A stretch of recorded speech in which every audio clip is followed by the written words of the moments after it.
Wuonwa kendo Nyasachwa, agoni erokamano kuom keta e nyim joweteni maler, wuo polo koda piny. Wuora ok an gimoro, to an nagiri mar tich, kendo nyingi ema duong'. Mabirogo ka wuora, bende wanyalo miyo jogi dwar mondo chik itgi, to an dhano kaka gin.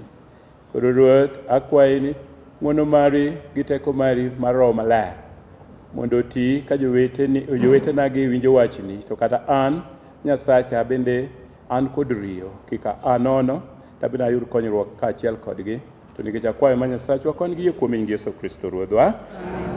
Wabed piny. Tukutenderesa ye Yeso ma mwana gendiga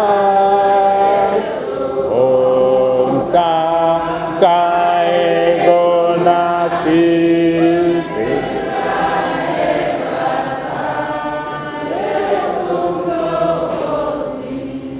Kibiro ir joweteni mihero kaka ichaki tami. Adwaro goyo erokamano mokwongo ne jakom kendo ma chuny watna Rose gi ofis duto manene joparo mondo oluonga. Erokamano jogo mwatiyogo kawuono e tij dolo gi jowete duto. Adwaro nachak ni nyinga William Otieno Abungu. An ng'ano mokwo Ruoth Yesu Kristo en jawarna. Kar kuono achung'i motegno kendo adonje lalruok mar jowete wuodh chieng' nyaka district kaka Nyasaye oyawona. Adwaro nawach ni kawuono abolra nikech abiro ir jowetena mane naweyo 20 years ago. To pod aneno sura moko makawinjo to aneno kamora sana nikech nang'egi kendo ang'egi intimately kabisa. Omiyo mora kabisa mondo Nyasaye okela after 20 years. Bende agoyo erokamano ne an jagoro ka akawo kuom omamo omamo mwatiyo gi owadwa Yauma, ka wan gi John Olewe ochung', ka wan kata gi Susan mano ni jakenowa. But nigi duto gisedhi, ok nigi richo, sagi noromo. Kuom ofisno duto chal na Abungu ni modong', ok naber, nitie gima Nyasaye dwani mondo adeliver. Achiel kuomgi ni nyaka duogo ka mondo awuo kodu e wach Nyasaye. Donge Yesu pake. Kana wuok ne kapok abedo jagoro, ne an jakom mar Kawangware satellite, kendo otenore maber nudhi limo jo Kawangware. To I believe ni any leader moko weya successor mano ok good leader. An nawe ni Jackton Oluoch. Jackton kibedie ka. Good, kare en tie. Ka gimoro rach, Abungu onge. Mano the leader manawe. Omiyo Rose erokamano bende agin tie ng'ama weni. All of us kuonde mwantie ka in a good leader nyaka prepare successor. Amen. Adwaro ni koro kika waste time wadhi mine wach Nyasaye. Ago erokamano. Aneno ka program mondiko ne Abungu retired provost. Doge mano. Adwaro na wachunu that's very correct. I retire only from the payroll but not from the service. Ng'ama noluonga poko retire. To I retired di kanyo kudo kadwa dhi polo. Omiyo because of that, Nyasaye osetimona ng'wono makata sama wuoyo kodu ni in the field kendo ane padri ma parish Marakombe in Asembo because Bishop gave me appointment. An koro an beyond appointment. An koro timona assignment. Koro abed assigned to oversee Rakombe parish mano kanir bwana moro kamadura yenya musiep na miluongo ni DC. Bobiro lemo ka tindega. Basu kone na Abungu e padri makaneri. Obiro ka kendo akone mos. Koro an Rakombe kendo abiro tiyo nyaka chieng' ma Nyasaye ema noromo. Tok dhano, amen. Mar ariyo, omiya thuolo abiro bedo kodu kata kuluonga sa saya bul moyie ywak abiro biro. Amen. Atieko weche mag Abungu, adhi mag Nyasaye. Donge? Jowetena ang'e maber kendo an kodu in tune. Useywak maber. Kachandruok awinjo ki lemo osiepna mahero cha ng'e nyaka dalagi koni wan gi masiche gi chandruok. Joherana usebedo gi chandruok Wang'eyo mna kaka Nehemia nogorne wach, nodhi kucha kuma jo-Yahudi ne nitie. Waseyuak kodu. Nyaka ing'e Nyasaye ong'eyo ng'ato ka ng'ato and give respect in that aspect. For knowledge. Mar ariyo, predestination. Destiny. Nyasaye oseiko ni ng'ato ka ng'ato chien. Ondike kanyo ere makoni salvation is complete in those two verses. Predestination. Jok mane ose predestined go were called. Oluongo duto ten. Mama miyo onge ng'ato ni provost, ni kia bishop, mago to cheo mag piny. To luong mar Nyasaye, all of you, we belong to the house of priesthood. We all belong to the house of priesthood, and that is the call. Nyasaye oluongo waduto te. That is the calling. Jok makamago no luongo. Jok mane oluongo go obedo justified. Ondik kanyo semiyo obedo machal kode. Obedo justification has already been done through the blood of our Lord Jesus Christ. Gik moko abich ma Nyasaye asetimo. Odong' achiel is glorification. Glorification. Gik moko abich go. Those are the elements mag warruok manie mano ma Paul nyisowa kawuono miyo. Mago gik mosetimore ni dhano makata ka wawinjo kuwacho jomoko ni pod ok owar. Iriambo ni jogo. Ji osewar te, gin ema pok gitimo gimoro pok giyie. Warruok to koro kwach ni ng'ato pok owar. In ema wach ni kuom in ema pok iyie. Miyo kar warruok to tinde in ema waweni. Salvation is complete. Salvation is complete. Onge gimodong'. Miyo kidong' to in emidong'. Koro sani en diere mag fwenyo nge tiende mondo wachak yalonu injili misundogo ji ni mondo wari nang'o to Yesu osewari. Wakoni mondo iyie kuom warruok. Wakoni mar mondo iyie. So it is complete. But kama adwa kelo en kama joherana. Nyasaye ok gol ji e chandruok. To Nyasaye bedo kod ji e chandruok. Nyasaye ok gol ji e chandruok to bedo kod ji e chandruok. To mowacho ni ane. We know that God causes all things to work for the good of those who love the Lord and are called according to his purpose. Happen you, surely. All things work for good. Kaka jomoko kuom jowito joheragi. Kaka sani iko jaduong' unabiero. Makapano oseiki. Kaka jomoko osekoso tich. Kaka jomoko noriembe tich kutina Abungu ni. I was entrenched. Kenapa ni chieng' ne wach tek Pumwani kana oriemba tadi. Aseyudo barua to chieng' mana yale Pumwani. Mine gi Nyasaye mondo gwedhu. Mine an achung' ayalo to mine ywak. Pod inyalo wacho ni ng'ato ni all things work for the good. Kama nyithindwa yudo tabu, jomoko are being raped, Al-Shabaab, other things. To pod inyalo wacho ni ng'ato mumane ni all things work for the good.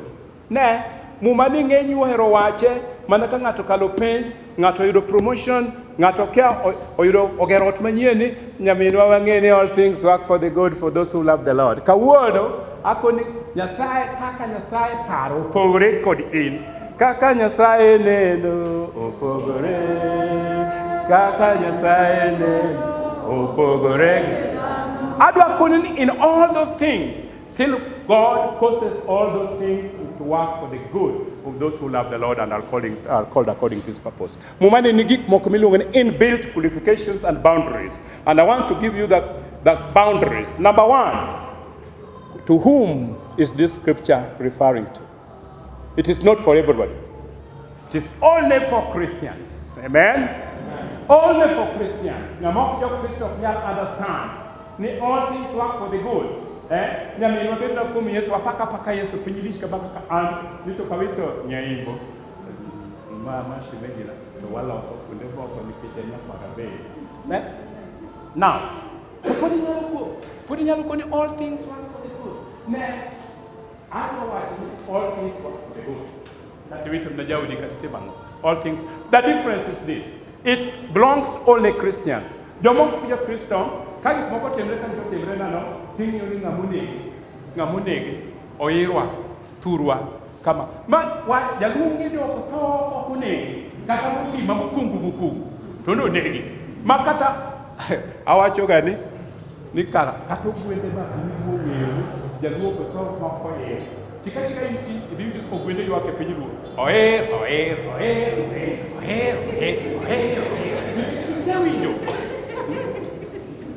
oer The walk so makoy malongat mokya Kristo. This scripture is not for him.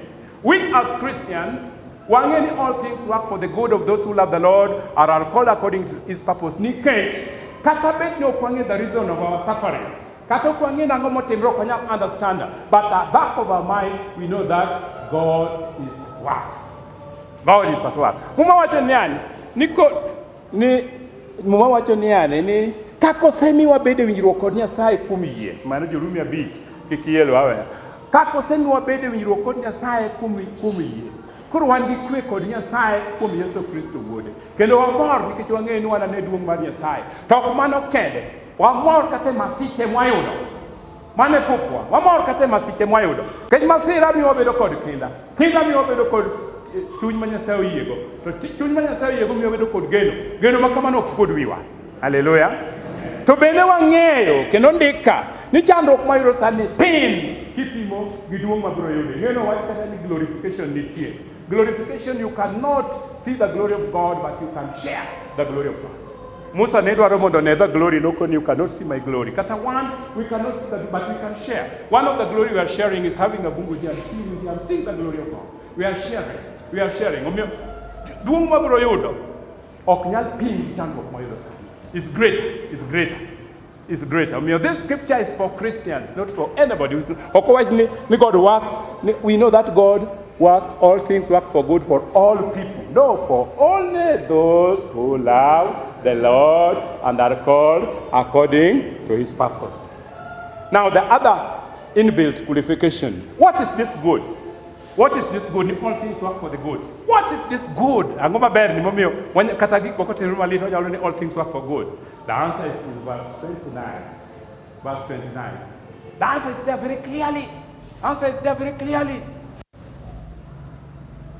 What is this good? Yeah.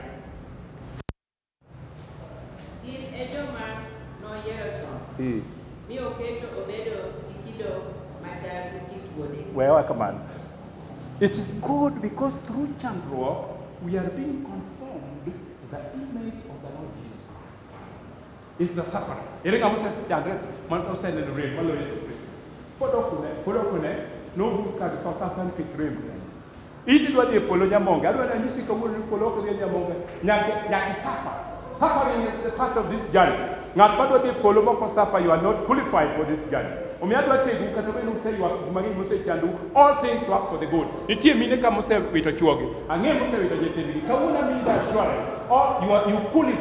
qualify. All things work for the good of those who love the Lord and are called according to his purpose. All things work for good because you are being conformed to the image of the Lord Jesus Christ. You wait. There is no crown without the cross. There is no crown without the cross. Marking quep for the cross. The cross, no crown. Jesus was just about to karibu kwep. Uko ni ngora ndo ni ngora kimama. Sasa koro wintu wacho ni jomoko kumu gidi de moko. Ni le mone ni mono kandu. Am niero kata moko kadi kuwuor. Koro kaduogo ka sweto mal ne ok nyal rumo kata kido jale mako ni no le ni chandu no ae. Mano wuondi chandu nyal rumo Nyasaye wacho ni yani e Zaburi 91 ne anawar joma hera kaki gwak bata na duoko kaki ne chandu anabed kodi kusomo wuondi kino golwa oko ni kati de som kaki ne chandu anabed kodi kino kone na mi gidala mi na mo gidala mo the one walk family. God stays with people in our problems. Amen. Okogol ji e chandu omiyo wach moro iwete kata una Nairobi kawa yuak kendo walemonu aeuru katobet na sani politics biro bedo maliet onge kumedhiye bondo kamna sianda dikam okay all things work for the good of those who love the Lord and are called according to his purpose. Amen. Okay ne to kata undengo uwero kata sana set udawero kwidwa ngeni bende uwero to ukia uwero na kata usere chandroko kaneno ini waro no bi ngani bi be chandu pudu kuomi kida no chunyele mano is there but gi mamori ni tie ngato ba bol ye chandu ke sta media matielo to jawar na okoea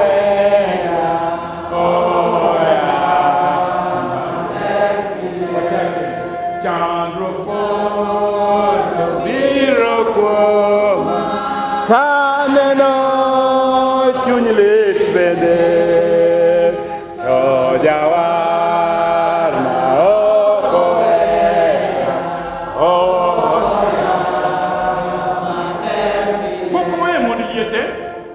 aneno ang'e moko pok oweyo, ok onyal weyo, ok onyal weyo.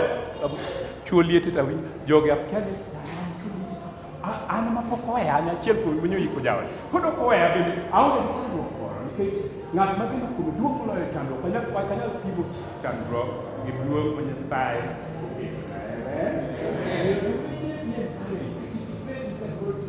ne chieng' manene my wife otho iyiko to jowete birona wakena Teresa handageni jomong'eyo lalruok makucha Abungu kone kata nyaimbo tho to gayo galo jaduong' notie bende jaode tho nyambeka owacho ni ne miyiko chiege owacho ni an matimago ta bende mara tho what did I do?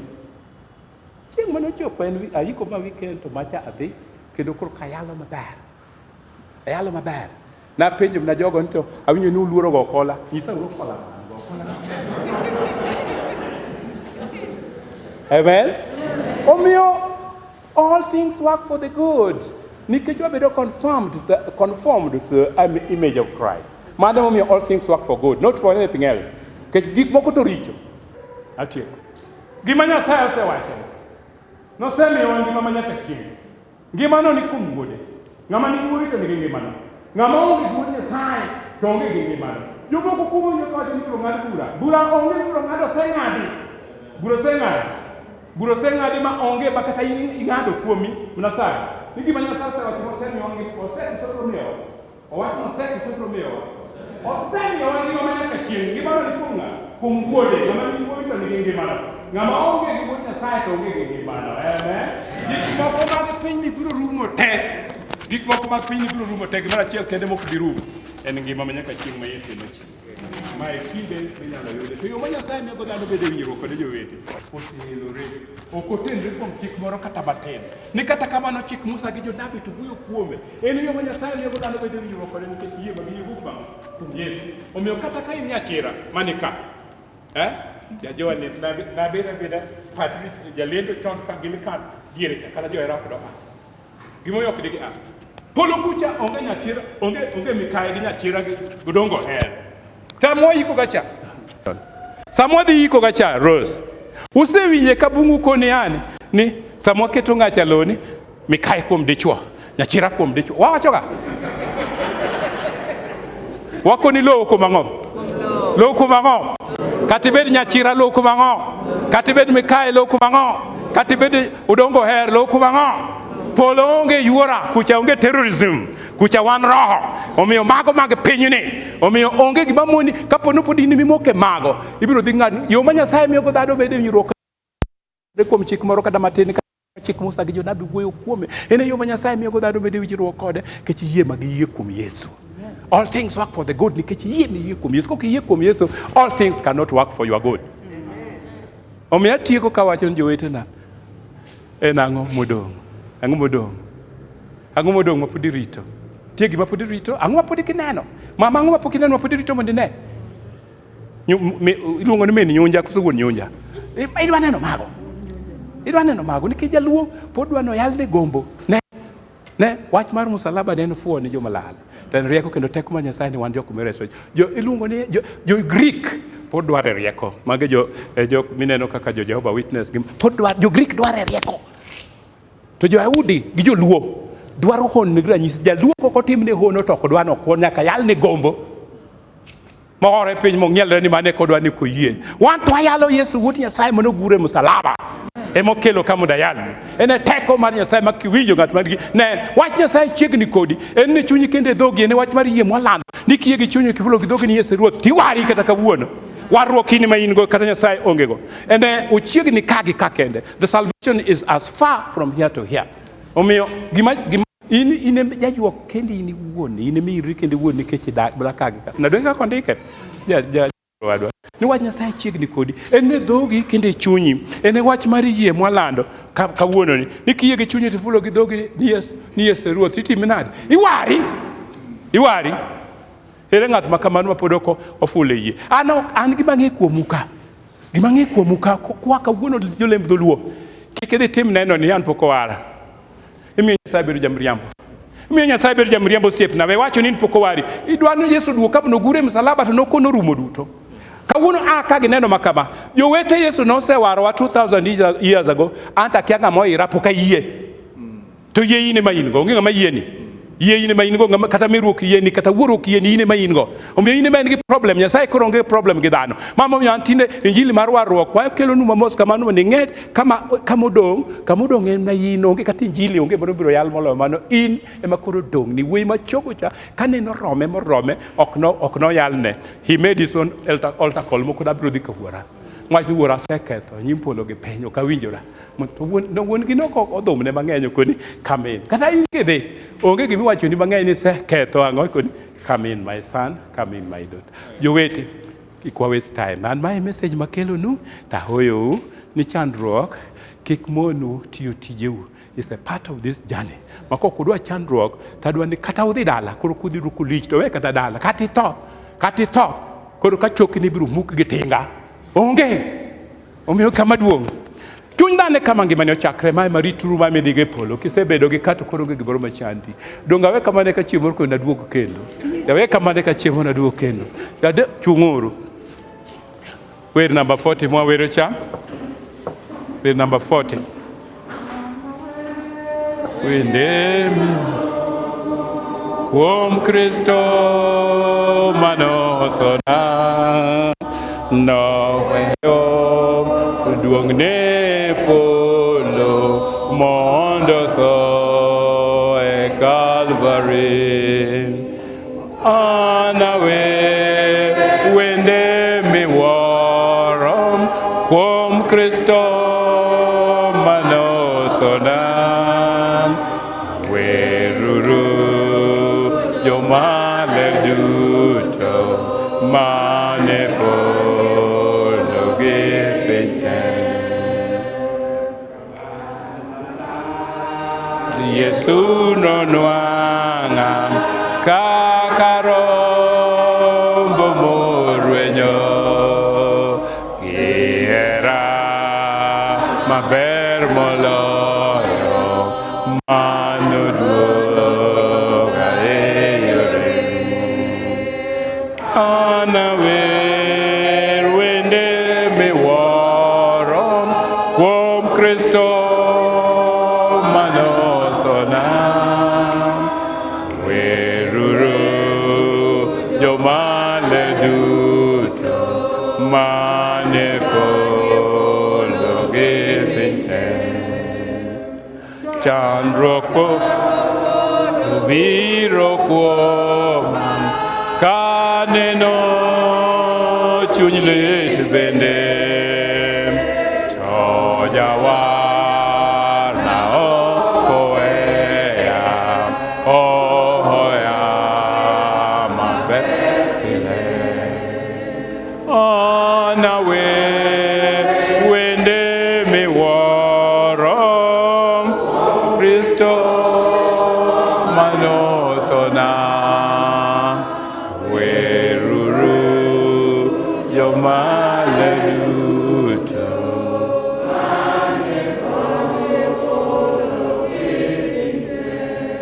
Akwayo ng'ato manika mapod ok oyie to gima mone yie onge, please come forward mondo walem. Ng'ato fulo gi dhoge, yie gi chunye to fulo gi dhoge to bende wiyo gi Nyasaye. Onge gima odong' ni bia mbele mondo walem ng'at makamano. Ibiro bede kind par ariyo nyaka karang'o. Ka Nyasaye en Nyasaye to wadhi ire jowete mondo wakoni all things work for the good. Ere kaka all things work for the good iti dagi pod ok iyie. So dare ng'at makamano mantie kama onge gimoro mapod ogeng'one. Ng'at makamano maponge gimogeng'one fulo ni Yesu Ruoth. Please come forward and we pray. Lam. Wuonwa kendo Nyasachwa, olong'oni muda duoka after 20 years, the same message of salvation mwaseyalo ka higni giduto. An gi yie ni jogi onge ng'amoko kwa, kendo adwa go niero kama nigi duto gi yie. Level magidongo en fulo gi dhoge, mano to dhoge ne en go Nyasaye ok bi fulo ne. Nyasaye yaw dhoge mondo gikoni Yesu Ruoth nigi yie kochakre kawuono. Kendo ago niero kamano Jehova Nyasaye nikech niora muda ho chunjo dalawagi. Ang'e kaka giseneno malit kata kinde ni mar corona. Nyasaye manyalo gik moko duto, erokamano kar ipuonjowa mondo wabed machal kod Kristo, nikech Kristo was the source of all suffering. He suffered ma wan be ok wanyal kwepo, omiyo kwa suffer to mane kwa chal kode. Ago niero kamano Jehova Nyasaye kuom jok moseneno malit, mon mosewito chuogi gi nyithindgi, kata chuo mosewito mondgi, kata jok matich oselal, kata jok mosehangi, moko osetwe kada jela by mistake. All things work for the good of those who love the Lord and are called according to his purpose. Kamano kuom muma ni Nyasaye, nikech waseng'e ni tiekonwa warruok ka duto te. Ing'e in kodwa gi full knowledge, wasebedo predestined, wasebedo called, wasebedo justified. Koro glorification is continuing until the last day, mwanabed kodi komi mar duong' kwaneno duong' mari. Sani we are sharing the glory, but what is awaiting for us is greater than what we are experiencing right now. Koro gweth jowadwa gi duto, ng'wono mari mondo bed kodgi, nikech wakwayo magi Nyasachwa, ka wan gi yie kuomi e nying Yesu Kristo Ruodhwa. Nyasaye mondo bed kodu.